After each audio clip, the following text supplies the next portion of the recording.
Hey, what's going on, everybody? It is Chris here. Today is Friday, October 24th, and we have a very nice 11-game slate for us on Fanduel today.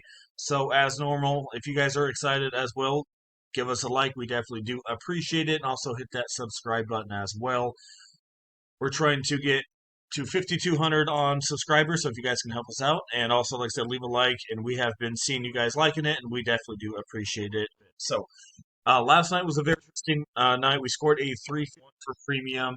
As you can see there, lost $21. But for me, it was a victory.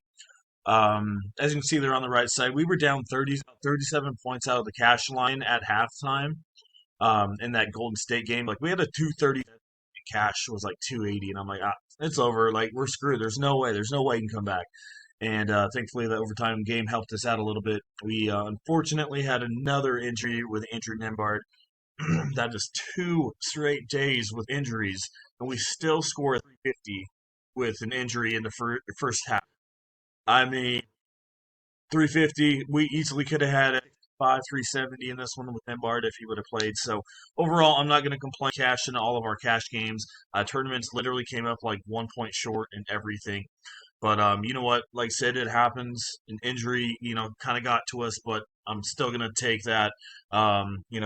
As encouragement. 350 with an injury, I'll take it. So if you guys want to come join us, we have a really nice 11-game slate today. There's a ton of news and a ton of stuff to break down. So if you guys don't have time for it, like I said, come join us for a $6 day pass. You get two lineups for $6. If you don't have the time for it coming back from work, we'll do the work for you.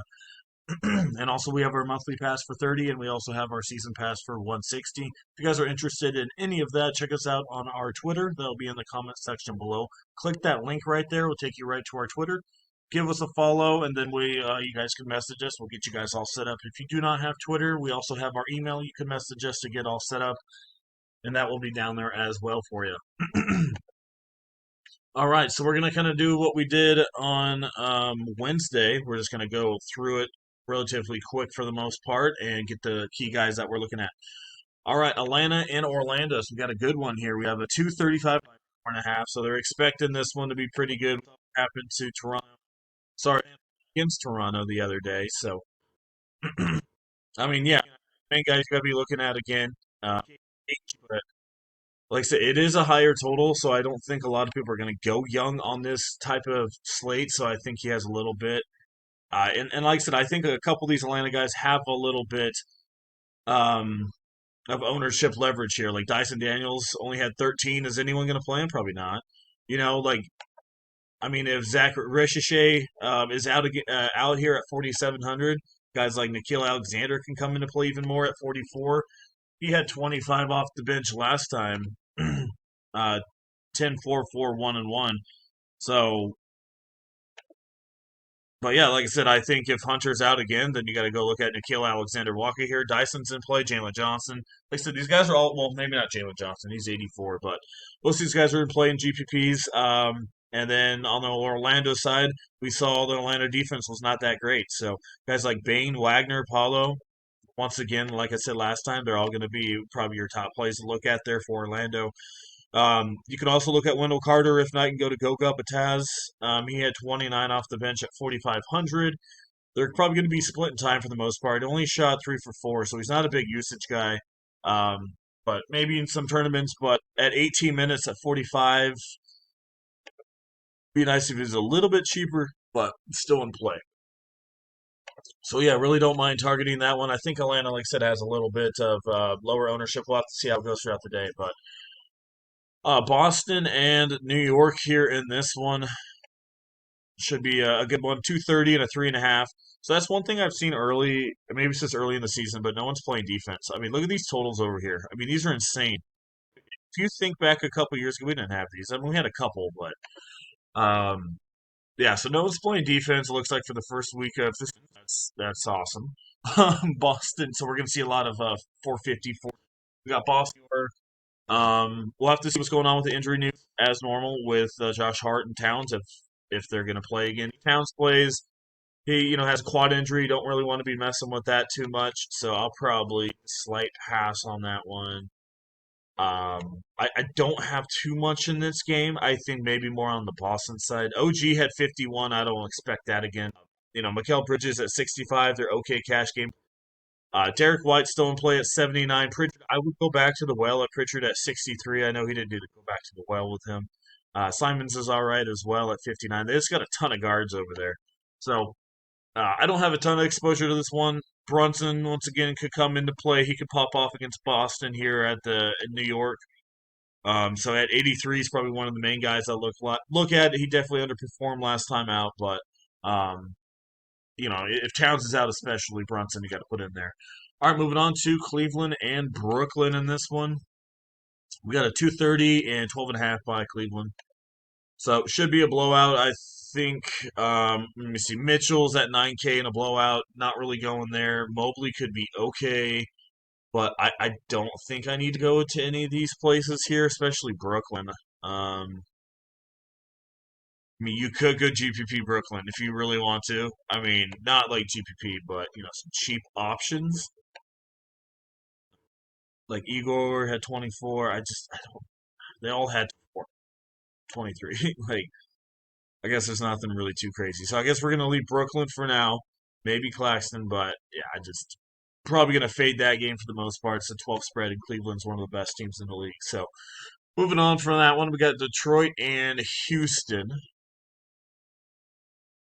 We got 228 and a 6.5 in this one. 6.5. I think it would be slightly closer than that. We saw Detroit come back the other night against Chicago. So once again, I'm looking at Kate Cunningham at 10-2. It's a little expensive, but I think he can get you 55 in this one. I really think it could be a good one. Amon Thompson 78. I'll take that at 32 last time out. Levert could be an all right GPP option. You see, Katie is all right, but don't really need to go that way. Azor Thompson should be interesting, taking on his brother, but I'll definitely take Amon over him. But Azor could be okay, but foul trouble for sure for him. These guys are priced mostly where they should be. I think maybe Jabari could do something for you, but we'll have to see. Maybe Jalen Duran has a half decent game. He does get in that foul trouble. Keep that in mind. Isaiah Stewart just popped off the bench for 47. Shot 14 times, so that was kind of crazy. But don't know if that's going to happen again. But maybe Jalen Duran and some GPPs, and don't mind Sengun and cash games. All right, moving on to San Antonio and New Orleans in this one. We have a 233 4.5 by the Spurs. So right away, Victor is going to be the main guy you're going to be looking at this one at 12,000. So, but he's going to be like the new guy. Need to get him in there. Stephon Castle at 73. He had 40 bomb last time out. That's looking pretty dang good. Don't mind going that way here once again. Devin Vassell, more of a GPP tournament. Rather take the Stephen Castle. Let's see. Herbert Jones could be all right at 55. Probably get you about 28 to 30. Sadiq Bey's another one. I mentioned him last time out, and he had 27.7.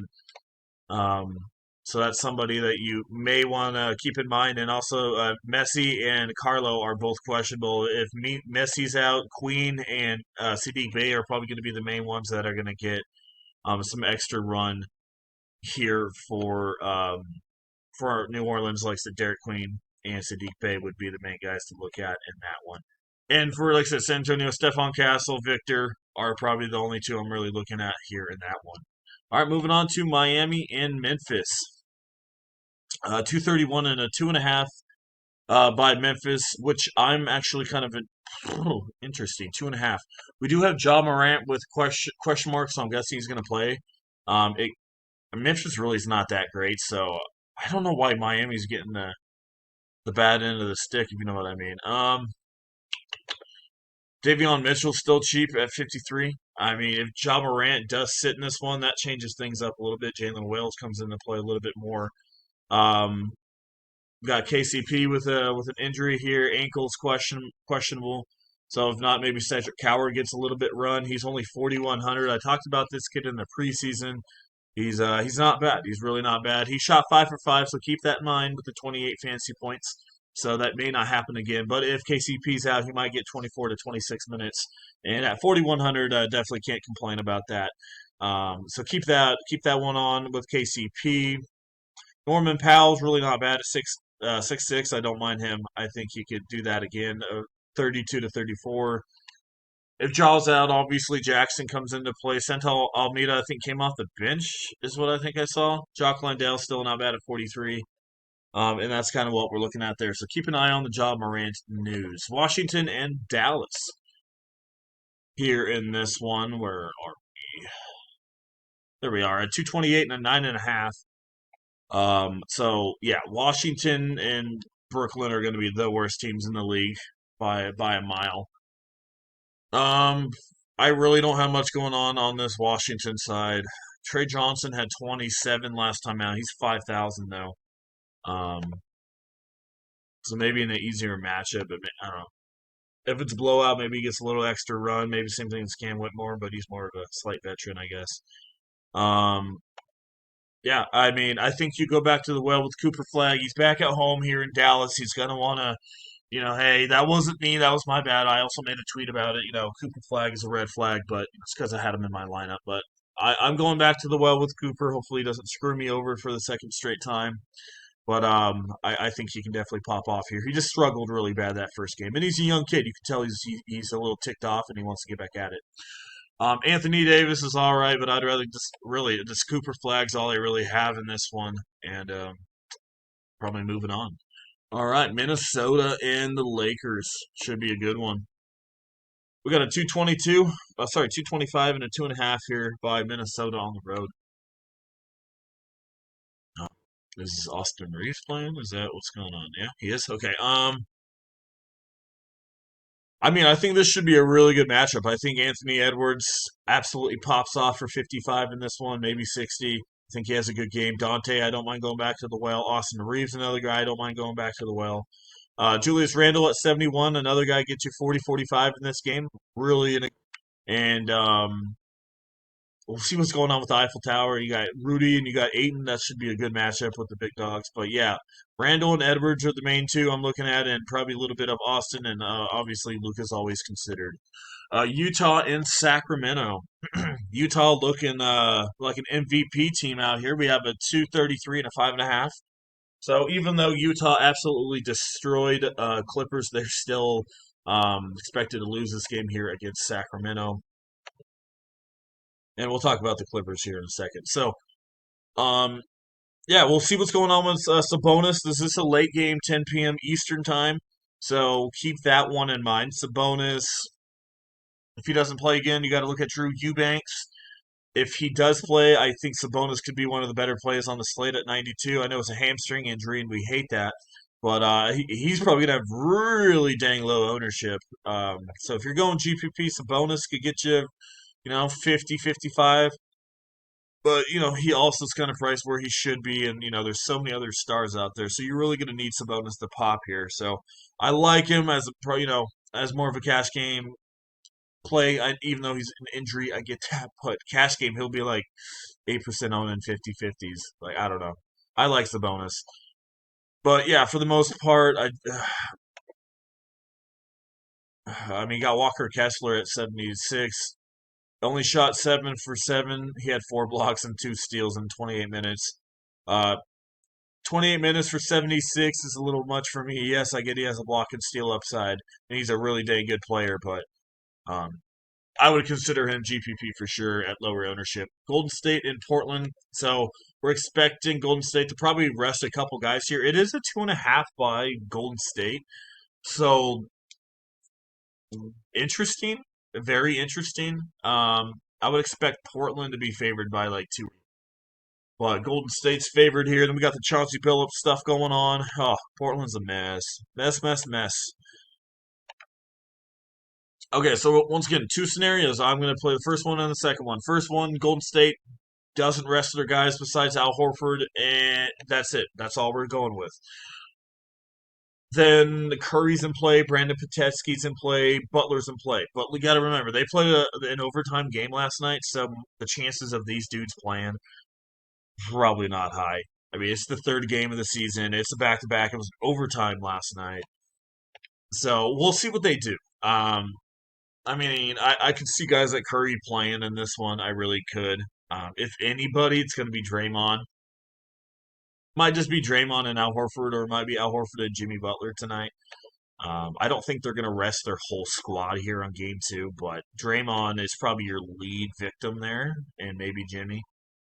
I would not expect Curry to sit in this one, so I think Curry could be an all right play, but I just don't know if I really want to play any Golden State guys on the back to back. So if we get word a couple of these guys are out, Jonathan Kuminga could come back into play.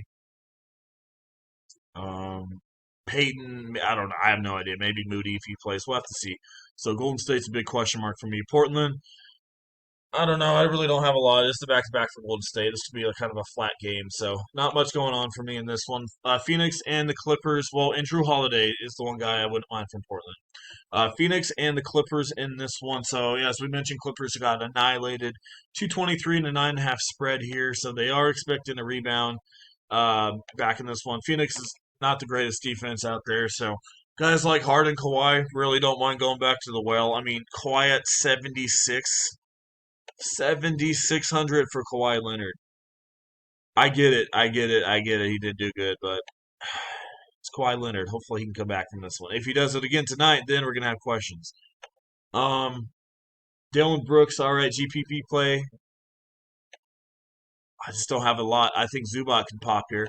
Mark Williams came off the bench, so we'll keep an eye on that one. All right, let's go plug in a couple players for you guys. There's a lot of news going on, so I really don't mind looking at Cade. I think he's one of my top plays here against Houston. I really think he can get you 55 in this one. Brunson at 83 is really cheap, so if you don't want to spend up for Cade, I can definitely see you go down to Brunson. You got James Harden. A lot of really good mid-range guys. You got Stephon Castle, Dyson Daniels, and GPPs. Even Peyton Pritchard coming back at 63. There's just a lot of good spots. And as I mentioned, Drew Holiday only at 5,600. He was shooting some pretty good threes last time out, so why not go back to the well with him? Davion Mitchell again as well at 53. Trey Johnson, as I mentioned. So some half decent plays and all around there at the point guard position. Shooting guard, I do think Edwards is your top play in the shooting guard position, followed by Austin Reeves, Derek White, Amon Thompson. Those guys are all good. Stephon Castle again. Um, Peyton, Brandon Pachetsky could come into play. Bryce Sensabaugh against Sacramento could come into play again. Dylan Brooks, GPPs. Let's see, Dante as well. And that's mostly it from there. Over at the small forward position, once again, we got Edwards. If you want to go to Paulo Banchero, I think he's probably your safer play, but Edwards probably has more upside in my opinion. We'll have to keep an eye, like I said, on that Golden State side. Austin Reeves at 81 is not in a bad spot. Franz Wagner at 77. Take the discount right there instead of Austin Reeves. Desmond Bane, once again, 72. Sitting down there in Orlando. It's a 234. You got Cooper Flag. We're probably going to have to put him in there. So, not bad. We got Victor at 12,000. You got to put him in there. So, like I said, maybe Kate Cunningham may not be able to work in that one because I really want Victor. That gives you 55. That's a little bit more respectable to go get some cheaper guys down here. But yeah, another guy that maybe depending on if Al Horford and Draymond are out, I could see this. And like I said, this is GPP only because he probably will start. It's going to be Quentin Post at 3,600. So if you're making a GPP play at 6,000, there you go. It's not confirmed that Post is going to do any that they're going to rest anyone, but if Al Horford and Draymond are going to sit, I'm pretty dang sure they're going to put in Quentin Post. They've done it before. They usually start him, play him 25, 30 minutes. So if they're going to rest their guys, this is probably going to be the guy that's going to probably start or get some minutes there at the center position. So that's what we got going on. As normal, if you guys want to come join us for a premium $6 day pass, $30 for a month pass, or $160 for our season pass, includes the first two rounds of the playoffs. Last night, like I said, we had another injury with Andrew Nembhard. Unfortunately, we lost $21, but still won all my cash games and my 50-50s and my head-to-heads, all that. Like I said, if you guys are playing, make sure 70-30 method, 70% cash games, 30% tournaments. Because if we lose in tournaments, as I did last night, I still only lost 21 bucks. So if I would have played all tournaments last night, I would have lost all 123. So remember, play smart. If you have any questions, let me know and I can help you guys out because, we all want to win and be profitable.